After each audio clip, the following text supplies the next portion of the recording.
Forum Komunikasi Putra-Putri Polri dan Ormas Pemuda Pancamarga melaporkan Gubernur DKI Jakarta, Basuki Cahayapurnama ke Sentra Pelayanan Kepolisian Terpadu Mapolda Metro Jaya Selasa sore. Laporan tersebut diduga pernyataan Ahok di sejumlah media yang dianggap menghina tentara. Anak-anak tentara yang tergabung dalam Ormas Pemuda Pancamarga (PPM) dan Forum Komunikasi Putra-Putri Polri (FKPPI) melaporkan Gubernur DKI Jakarta Basuki Cahayapurnama atau Ahok ke Sentra Pelayanan Kepolisian Terpadu Mapolda Metro Jaya. Laporan tersebut diduga lantaran pernyataan Ahok di sejumlah media yang dianggap menghina tentara.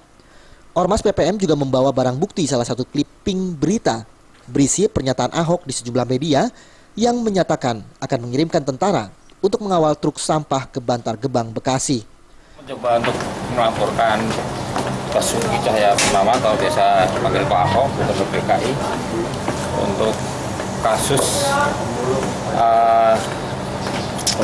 pernyataan atau ucapan dia di beberapa media, termasuk media online, yang kami rasa itu sangat menyinggung perasaan kami, juga mungkin ya selaku keluarga besar TNI dan KPT, ya, keluarga besar TNI dan Polri.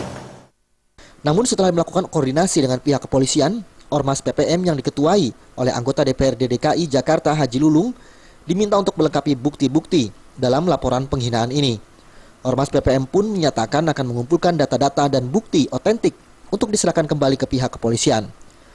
Perseteruan soal sampah berawal saat Ahok dituding melanggar perjanjian karena truk pengangkut sampah DKI ke Bantar Gebang beroperasi tidak pada jam yang ditentukan. Karena itu DPRD Kota Bekasi berniat meminta penjelasan Ahok. Ahok merasa tidak perlu ada yang dijelaskan kepada Dewan. Bila ada yang melanggar, Pemkot bisa menindak truk itu. Ahok bahkan menantang untuk menutup tempat pengelolaan sampah terpadu Bantar Gebang. Tak hanya itu, Ahok juga mengancam membawa tentara untuk mengangkut sampah ke Bekasi. Dari Jakarta, Zikri Amin.